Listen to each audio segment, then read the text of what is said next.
अस्सलाम वालेकुम वरहमतुल्लाहि वबरकातुहू। दोस्तों, आउं आहियां अली हसन अब्बासी। किताब आहे को लखपत जो कैदी भाङो ॿियो, जेल डायरी। लेखक रसूल बख्श पलीजो। किस्त 50, 18/12/1982 ईस्वी, 11 बजा सुबुह।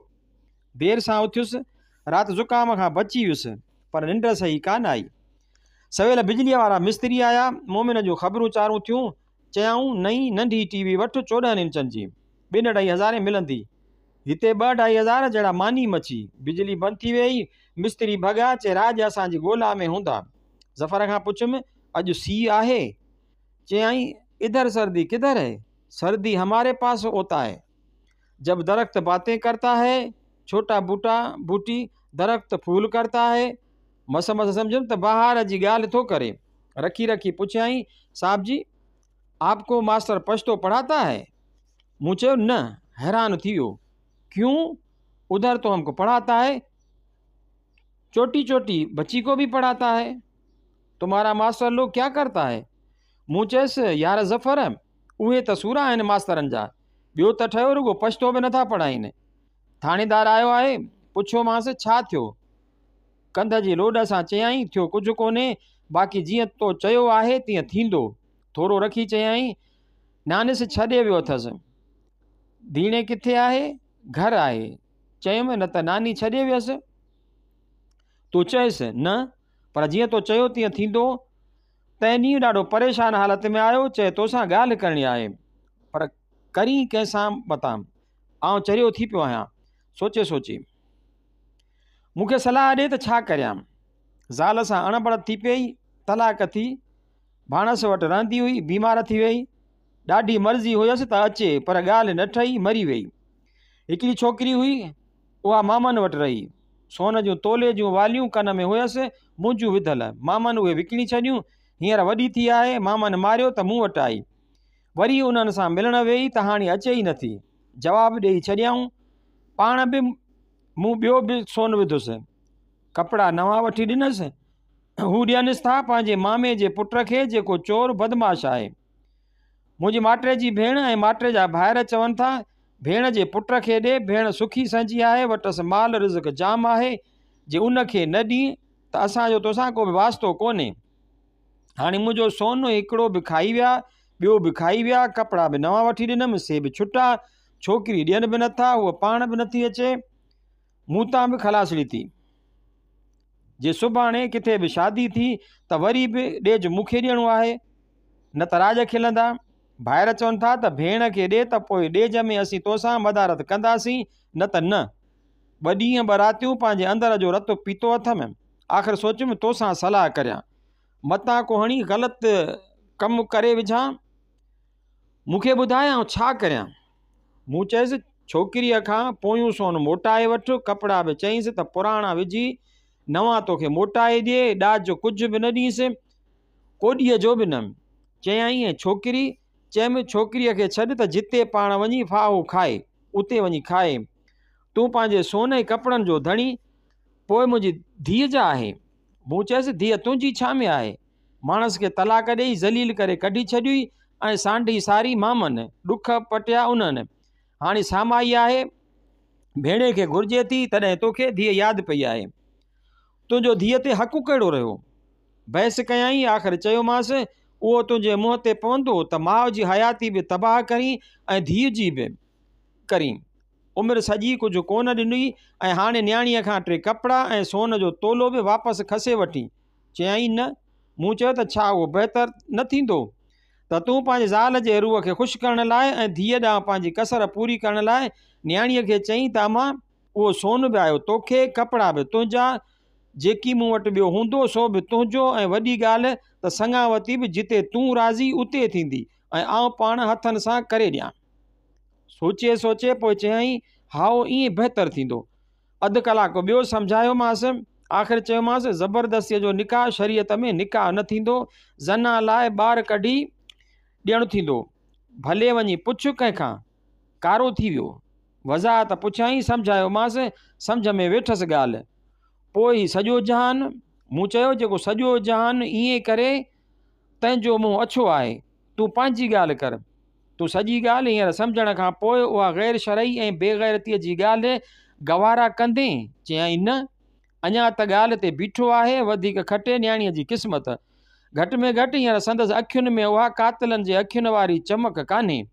हिन ॻाल्हि मूंखे ॿिए हिकिड़े बिजलीअ जे मिस्त्रीअ जी ॻाल्हि यादि ॾियारी, सेंट्रल जेल ख़ैरपुर जे हिकिड़ी जनम क़ैदीअ जी। 19/12/1982 ईस्वी राति ॻच तकलीफ़ हुई, आधी राति ताईं निंड कान आई, बदन में ॼण सुयूं पए चुभियूं।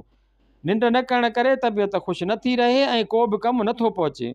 जेके दवाऊं ॾिनियूं अथनि तन जो असरु आहे, तमामु गरम थियूं ॾिसजनि। बहरहाल अॻु खां तबियत घणी ठीकु आहे। अॻे त 15 मिंट बि लिखणु अज़ाब हूंदो हो, पाण खे ज़हनी तरह मारे मजबूर करे पोइ 2 सिटूं लिखणु वेहबो हो।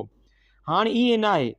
अॼु अख़बार कान आई, फ़ख़्रु नंबरदार खे मोकिलियुमि त चयाईं, सर जी ऑफिसर डोड़ डुक में आहिनि, माड़ीअ में को कंहिंजी कान थो ॿुधे। सांझीअ 3 ॼणनि जी तारीख़ आहे, मुलाक़ातुनि जा ड्रम्ब आहिनि, रस्ते जे ॿिन्ही पासे सिपाही कतारूं करे बीठा आहिनि, मुलाक़ातूं हलनि पियूं, अख़बार अॼु मुश्किल मिले। 20/12/1982 ईस्वी सुबुह जो अखि खुलियमि त सिपाही कमरे जो कुल्फ पियो लाथो। टाइम ॾिठुमि त 7:30 थी विया हुआ। सम्झी वियुसि त हेॾी देरि सां जो कुल्फ कड़ा लथा आहिनि, सो हमराहनि खे रवानो करे पोइ आया आहिनि। जीअं जनरल साहब जी अमेरिका रवानगीअ जी तारीख़ वेझी ईंदी वञे, तीअं फासियुनि जो सिलसिलो ऐं उन्हनि जी ज़बरदस्त अख़बारी पब्लिसिटी शुरू थी वई आहे ऐं अञा पई हले। मथां पुठियां माण्हुनि जे दिमाग़ में के ख़राबु ख़्याल न पैदा थियनि, तंहिं करे उहा दहशत विहारी पई वञे। सॼी ॻाल्हि अॻुवाट रिथाबंदीअ जो नतीजो पई ॾिसिजे। वकीलनि जी ॿी कन्वेंशन आहे। पंजाब MRD जो कन्वीनर राव रशीद ऐं शागिर्दनि जे शोबे जो इंचार्ज डॉक्टर इसरार शाह ॿधा विया आहिनि। राव रशीद वियो साहीवाल, बाक़ी इसरार शाह पासे वारी बारक में पहुची वियो आहे। सुबुह जो हाल अहवाल बि थियो। साणसि चयोमांसि, का शइ शकिल खपे त घुराइजि। 21/12/1982 ईस्वी सुबुह जो 10 बजे बिस्तरो छॾियुमि। कराचीअ तां अॻे सूरज शाखियूं कढियूं प्रोग्राम में के चङा सिंधी गाना ॿुधबा हुआ। हाणे उहो ॿुधण में नथो अचे। बाक़ी आहे वीचारी उर्दू सर्विस, सा पई जोगूं ॾिए। अख़बार में का ख़ासि ख़बर कान्हे। पढ़ी वरी इसरार शाह खे मोकिलियमि। मौलाना सिराज दीनपुरी मौलाना फज़ल रहमान ग्रुप वारे बयानु ॾिनो आहे त बब्र कारमल सां सिधियूं ॻाल्हियूं कयूं वञनि। पहाड़ी है छा, ये टाइगर पहाड़ी और जंगली है। पश्तो में जीम बदरां जूं ज़ीन ज़नावर जानवर टाइगर डबल रोटीअ जा पारूथा टुकर पियो खाए ऐं ज़फ़र मथस तबसरो पियो करे। साहिब जी, आपका छोटा छोटा बच्चा नहीं है। मूं चयसि, राज आहिनि सभु पहाड़ी ऐं ज़ंगली। टहक ॾियो पियो खिले। 2-3 ॾींहंनि खां मौलाना अब्दुल सलाम नदवीअ जो तालीफ़ कयल किताब हुक्म आहे इस्लाम वेठो पढ़ां। 2 जुल्दनि में आहे। 66 मशहूर मुसलमान फ़िलसुफ़नि, तबीबनि, इंजीनियरनि, साइंसदाननि ऐं समाजी आलमनि जो अहवालु आहे। कुंदी, फाराबी, ज़करिया अल राज़ी, इब्न सकोया, इब्न हेशम, अख़वानुल सफ़ा, बू अली सीना, अबू रेहान अल बैरूनी, इमाम गज़ाली, अबू अल बरकात बगदादी, उमर ख़याम, इब्न माजा, इब्न तुफ़ैल, शेख अल इशराक, शहाबुद्दीन सहरवर्दी शहीद, इब्न रुशद, इमाम राज़ी, नसीरुद्दीन तूसी, अलामा कुतुबुद्दीन शिराज़ी ऐं अलामा सादुद्दीन तंताज़ानीअ जे ज़िंदगियुनि ऐं तजुर्बनि जो अहवाल बि शामिलु आहे। हेसी ताईं जेकी पढ़ी ॾिठो अथमि तंहिं मां ॿियनि खां सवाइ हेठियूं ॻाल्हियूं मालूम थियूं। नंबर 1, हिसाब, अलजबरा, जामेट्री, मंतक, सियासत, फिज़िक्स, कीमिया खे बि फ़िलसुफ़ी इल्मु सम्झियो वेंदो हो। सिफ़ो 41 जुल्द पहिरियों। 2, मज़हब जा कई अलम बरदार उन्हनि इल्मनि समेत फ़लसफ़े जे हर इल्म जी सचाईअ खां इनकार कंदा हुआ। अर्थमेटिक हिसाबनि लाइ चयाऊं त उहे शरीयत जे ख़िलाफ़ आहिनि। सिफ़ो 41 जुल्द पहिरियों। 3, उन दौर जे ॿियनि फ़लसफ़ियुनि वांगुरु मुस्लमान फ़िलसुफ़नि जो बि फ़लसफ़े जे ॻाल्हियुनि में सॼो ज़ोर यूनानियुनि जे ख़याली क़यास आरायुनि जी पीढ़ ते, नैन क़यास आरायुनि जी काकमल अॾण ते हो। ख़ुदि राज़ी ऐं बू अली सीना बि तिब खे छॾे, जंहिंजी खेनि इल्मी ॼाण हुई ऐं जंहिं ते अमली तजुर्बा करे आज़मूदा पिराया हुआऊं, ॿियनि ॻाल्हियुनि ते रुगो कयास आरायुनि जा काकमहल अॼियां आहिनि। अलबत धुका हणंदे अटकलूं कंदे कंदे किथे किथे साइंसी हक़ीक़तुनि खे बिना वेझा अची पहुता आहिनि। 4 संदन मथां कुफर जे फतवा जूं तलवारूं लटकियल हुयूं। उन करे हर ॻाल्हि खे फेराए घेराए पंहिंजी खल बचायाऊं थे। उन मजबूरीअ सबबि हू हक़ीक़ी साइंसी खोजना ऐं तजुर्बो तमामु घटि थे करे सघिया। 5 उन एहतियात हूंदे बि मुल्हनि कुंदी इब्न रुशद ऐं ॿियनि केतिरनि खे तबाह करे छॾियो। ॿिया बि सदाई आज़ार में हूंदा हुआ। 6 हुज़ीनी तौर पहाड़नि जेॾा जबरा माण्हू हुआ। जेकॾहिं जाहिल ऐं तअसुबी हुक्मराननि ऐं संदन पालतू मुल्हनि जे फतवाउनि जूं तलवारूं उन्हनि जे मथां लटकियल न हुजनि हा त जेकी कयाऊं तंहिंखां सवी दफ़ा वधीक करण जे क़ाबिल हुआ। 7 हिननि जेका बि तरक़ी कई सा मुल्हनि जी इजाज़त सां न, पर संदन छिती मुखालफ़त ऐं कुफर जे फतवाउनि सां मुक़ाबिलो कंदे कयाऊं। 8 उन वक़्तु ॿी दुनिया जी हालत उन खां बि बदतर हुई। उते मज़हब जे ठेकेदारनि हिते खां बि वधीक ख़रमस्तियूं पे कयूं। 9 उन वक़्तु दुनिया जो मजमूई इल्मु तमामु घटि ऐं तमामु घणो ग़लति हो। उन करे हिननि खे उन मां तमामु घटि मदद थे मिली। 10 उन्हनि सभिनी में वधीक हिमत वारो ऐं वधीक फॾाई मुड़ुस ज़करियाल राज़ी हो, जंहिं वक़्त जे ठुड़कुअनि खे छितो करे विधो हो ऐं संदसि पोयां राज पइजी विया। 11 अॼु संदन अक्सर ॻाल्हियुनि जो मजमूई तासुर वाक़िफ़ माण्हुनि खे ॿाराणो लॻंदो। जेके माण्हू फ़लसफ़े जे जिन ॻाल्हियुनि लाइ किताबनि में सारायल आहिनि तन जूं घणियूं ॻाल्हियूं अॼु जे ऐं इल्म साइंस जे रोशनीअ में हवाई लॻंदियूं, पर दुनिया जो इल्मु ईअं ई वधियो आहे। पहिरीं हवाई ॻाल्हियूं, ख़याली काकमहल, धिका ऐं निसोरा ज़ट, पोइ कॾहिं आहिस्ते आहिस्ते कॾहिं तेज़ तरक़ी इंसानियत जे इल्मी काफ़िले जी उहा बि हिकिड़ी मंज़िल हुई। 12 जिहालत, मफ़ाद परस्ती, साड़, जिस्मानी ऐं रूहानी आमरियत जे राज में संदन उहे ॻाल्हियूं करण बि वॾो कारनामो हो। अबू अली सीना सभिनी में यगानू ऐं जीनियस हो। 14 सालनि जी उमिरि में तालीम खां फ़ारिग़ थी किताब लिखणु शुरू कयाई। तालीम बि कहिड़ी, मंतक, फ़लसफ़ो, रियाज़ी, तिब वग़ैरह समेत ज़हानत में बेमिसाल हो। खेसि पूरो पूरो शऊर हो त आउं यगानू आहियां ऐं अलल ऐलान उहा ॻाल्हि कंदो हो। शहर थोरा पर ज़बरदस्त चया अथसि। जॾहिं कुफर जे फतवाउनि अची वरायुसि तॾहिं हीअ रुबाई चयाई। कुफर चूमनी गज़ाफ़े आसान नबूद, महकुम तराज़े ईमान मन ईमान नबूद, दर दहरे चुमन यकी वो आने हम काफ़िर, पसे दर हम दहरे यक मुसलमान नबूद। मूं जहिड़े माण्हूअ ते कुफर जो बोतान हणणु सवली ॻाल्हि कान्हे। मुंहिंजे ईमान खां वधीक मुहकम ईमान ॿियो कंहिंजो बि न हूंदो। अॼु हिन सॼे जहान में मूं जहिड़ो माण्हू हिकिड़ो सो बि थियो काफ़र, त पोइ चइबो त हिन जहान में हिकिड़ो बि मुस्लमान कोन्हे। बाआइन दोसाए नादान के चनाने मैदानद, अज जहले के दानाई जहाने ऐशानद, खरबाश के अज फुरते खरी, हर को ना खरासत काफ़रश मैदानद। ही 2-3 अहमक जेके जहालत सबबि सम्झनि था त जहान जा दानाव असीं आहियूं, उन्हनि सां गॾु जहिड़ो थी हल, छो त ही पंहिंजी गॾ पाईअ सबबि उन्हनि सां गॾ जहिड़ो थी हल, छो त ही पंहिंजी गॾ पाईअ सबबि जेको गॾ नाहे तंहिंखे काफ़र था ठहिराइनि ऐं उनखे ख़तमु करायो छॾीनि। जॾहिं दरबदर थी पियो ऐं रुलंदे जरजान आयो त उते पंहिंजी हालत ते अरबीअ में कसीदो लिखियाई, जंहिंजो हिकिड़ो बैत आहे, लमा अज़मत फलेस मिस्र वासिफ़ी, लमा गलासमनी अदमत अल मुश्तरी। जीअं त तमामु वॾो थी वियुसि तंहिं करे कंहिं बि शहर में मूं लाइ गुंजाइश नथी थिए। जीअं त तमामु वॾो मुल्ह वारो थी वियुसि उन करे पंहिंजो को बि ख़रीदार नथो मिले में। कुंदी ऐं इब्न रुशद खे जागीरदार हाकमनि ऐं संदन पालतू मुल्हनि मौलानाउनि तरफ़ां जिनसी तरह तबाह कयो वियो। काज़ी इब्न रुशद जे ख़िलाफ़ मुल्कनि में पड़ा घुमाया विया त यहूदियुनि जहिड़ा ख़्याल अथसि, उन जी ॻाल्हि केर बि न ॿुधे न त काफ़र थी पवंदो। खेसि यहूदी ठहिराए यहूदियुनि जे ॻोठ में नज़रबंदि कयो वियो। खेसि मस्जिदुनि में निमाज़ पढ़ंदे मारे कुटे कढी छॾियो वियो। पछाड़ीअ जो खेसि उघाड़े मथे मस्जिदुनि जे दर ते बीहारे निमाज़ुनि मथां सॼी राति थुकूं हणी ज़लील करायो वियो। निमाज़ुनि मथां सॼी राति थुकूं हणी ज़लील करायो वियो। जल्द ई वधीक ज़िलत बर्दाश्त न करे ॼण हार्ट फेल थी मरी वियो। सचनि आलमनि दानाअनि खे ज़लील ऐं तबाह करण वारनि बदमाशनि जा जायनशीन अॼु वॾी बेहयाईअ सां बटाकूं पिया हणनि त असां इब्न रुशद पैदा कयो। मतिलबु त इब्न रुशद खे तबाह ऐं ज़लील कंदड़ जागीरदारनि आमिरियत वारे रुजत परस्त फोरू ज़ालिम निज़ाम खे वरी बि इस्लाम जे नाले में पाण ते मुसलत करणु ॾियो।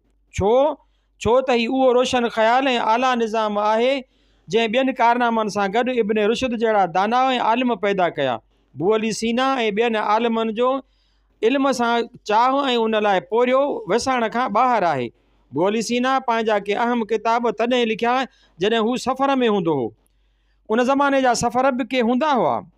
फ़िका जो साहिबु अबुल हसन अली बिन ईसा अल वलवलाबी चए थो त आउं अबू रिहान अल बैरूनी मुसनिफ़ किताब अल हिंद वटि अहिड़ी हालत में वियुसि जॾहिं संदसि पोयां पसा हुआ, पर उन हालत में बि मूंखे चयाईं त तो हिकिड़े ॾींहुं फलाणे इल्मी नुक़्ते जे बारे में मूंखे छा चयो हो। मूंखे मथसि रहम आयो ऐं चयोमांसि हिन हालत में। अबू रिहान चयो त उन मसइले बाबति मूंखे इल्मु हासिलु थिए पोइ मरां। उहो उन खां बहितरु नाहे जो आउं उन बारे में जाहिल रही मरी वञा। मूं मसइलो ॿुधायो, गौर सां ॿुधाई ऐं सम्झाई। पोइ आउं घर मोटी आयुसि, वाट ते पहुतुसि त पोयां रोअण ऐं मातम जो आवाज़ु ॿुधुमि। हिननि मां हर हिकु माण्हू 5-5, 10-10 इल्म ॼाणंदो हो। हिननि माण्हुनि सॼियूं उमिरियूं किताब पढ़िया ऐं लिखिया, छो त हिननि वटि असां वांगुरु रुगो किताब पढ़ी छॾणु का ॻाल्हि न हुई। हू पढ़ंदा ॿियनि खे पढ़ाइण लाइ ऐं किताब लिखण लाइ हुआ। किताबनि जो वटनि को क़दुरु हो छा। अबू अली सीना खे ॻोल्हा कंदे अबुल नसर फाराबीअ जो अरस्तु बाबति लिखियलु किताब हथु आयो त यकदमि मस्जिद में वञी शुक्राने जी निमाज़ पढ़ियाई ऐं जेकी हड़ में होसि सो सभु ख़ैरात करे छॾियईं। उन ज़माने जे हिकिड़े आलिम लिखियो आहे त अल बैरूनीअ जो हथु कलम खे, संदसि अखि मुतालिए खे, संदसि दिलि गौर ऐं फ़िक्र खे फ़क़ति मानीअ खाइण महिल छॾीनि था। मरण खां 14 साल अॻु ताईं 114 किताब लिखी चुको हो। ॿिया पोइ लिखियाई, जेके लिखियाई सो उठ जे मस खणनि जेतिरो हो। अबुल नसर फाराबीअ जा 113 किताब त मालूम आहिनि, ॿियनि जो पतो न आहे। मज़ेदार ॻाल्हि उहा आहे त तबक़ातुल तबा नाले मशहूरु किताब में लिखियलु आहे त बैरूनी सिंधी हो ऐं सिंध जे हिकिड़े शहर बैरून नेरून कोट हाणोको हैदराबाद जो वेठल हो।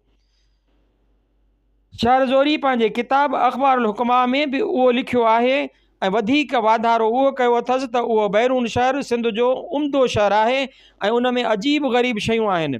उन्हनि माण्हुनि जी पंहिंजी ज़माने यार इल्म जी वुसत ऐं गहराई एतबार में अचण खां ॿाहिरि आहे। हिकिड़े हिकिड़े माण्हूअ 10-10, 20-20 धार इल्मनि ते किताब लिखिया आहिनि। उमर ख़याम जूं असां रुगो रुबायूं ॿुधियूं आहिनि। हू माहिर फ़ल्कियात, वॾो रियाज़ीदान, वॾो फ़ैलसोफ़ ऐं सियासतदान हो ऐं उन्हनि इल्मनि ते किताब लिखिया अथसि। ॿिया बि ईअं कई इल्मनि जे दरियाहनि गॾिजी उन्हनि मां हिकिड़े हिकिड़े इल्मनि जे समुंड खे बनायो हो। उहे नुक़्ता खणंदा हुआ जो अॼु जा असां वारा आलिम क्याड़ियूं खणंदा रहिजी वञनि। ज़करिया अल राज़ी पंहिंजे वक़्त जो तिब जो इमाम हो। हिन लज़त बाबति उहो साइंसी नुक़्तो उथारियो त जेकॾहिं माण्हू खे सदाईं लज़त वारी शइ पई मिलंदी त उन मां खेसि का बि लज़त कान ईंदी, छो त लज़त निस्बती शइ आहे। उन जो दारोमदार ॿियनि शयुनि ते आहे। उन लाइ वॾी सम्झाणी ॾिनी अथसि। मुलनि चयो त उहा बदमाशी आहे राज़ीअ जी। हू उहा ॻाल्हि करे बेशितर जी लज़त खे बेमानी बनाइण थो चाहे ऐं हू बेशितर ऐं दोज़ख जे तसवुर खे ग़लति साबित करणु थो चाहे। नासिर खुसरो संदसि तर्दीद कई आहे, पर जुज़वी असुलु ॻाल्हि पंहिंजी जाइ ते रही। जे उन्हनि माण्हुनि खे इल्म ऐं साइंस जो उहो अथाह बुनियाद मुयसरु हुजे हा जेको अॼु असांखे मिलियलु आहे, त हू अॼु जे आलिमनि ऐं साइंसदाननि मां कंहिंखां बि घटि कोन हुजनि हा, बल्कि राजनि खे पोपिटियूं पढ़ाए छॾीनि। पर वछ कुॾे केरी ते इल्म जो आहे सही बुनियाद, जे बुनियाद ग़लति त बाक़ी इमारत जो अलावा ई। बहरहाल उन जे बावजूदि हिननि जे ज़ख़ीरनि में जेकी सही सालिम जुज़ा आहिनि उहे मोतियुनि जे मट आहिनि। मिसाल तौरु उमर ख़याम काइनात बाबति उहा ॻाल्हि सम्झाई ऐं सम्झी जंहिंजी अॼु बि 99.99% माण्हुनि खे ख़बर कान्हे। हिन चयो हर शइ अंदरि तज़ाद आहे, उहो फितरी तरह उन्हनि अंदरि मौजूदु आहे, ॿाहिरां आयल कोन्हे। शाम शाकिर शाह आयो आहे, चए थो त मुख़्तियार जी घरवारी पिंडीअ खां मोटी आहे ऐं मुख़्तियार सां मिली आई आहे। ॾाढो सुठो थियो। मुख़्तियार परेशान आहे। माई मूंखे सलाम मोकिलिया आहिनि ऐं चयो अथसि त तोखे कहिड़ियुनि शयुनि जी ज़रूरत आहे त तोखे मोकिलियां। का शइ घुराईंदुसि त मुख़्तियार ख़ुशि थींदो, पर मूंखे कुझु खपे ई कोन, छा घुरायां? ॿियो त सॻोरी उन जा मुख़्तियार ते अलाए कहिड़ा थोरा थफे त तुंहिंजे दोस्त खे संभालियो ई मूं पए। हर दफ़े चवाए मोकिलींदी आहे ऐं आउं हर दफ़े साॻियो जवाबु ॾियां त पंहिंजो घरु आहे, जॾहिं ज़रूरत पई घुराए वठंदुसि। शाकिर शाह चयो त चए थी त मुख़्तियार चयो पिए त आउं पली जे साहिब वटि सेठ थियल होसि, हिते आउं ख़ुशि न आहियां। राति सुम्हण वारो होसि त ॿुधुमि त पहाड़ी गीत ॿुधाया वेंदा। ॿुधां पियो, सुभान अल्लाह, पहाड़ी सुर बि अजीब आहे। जाबिलू ऐं सहराई माण्हुनि जी ज़िंदगी जहिड़ी कठिन आहे, तहिड़ो आहे संदन शहर ऐं राग में सोज़, दर्द ऐं मिठाज।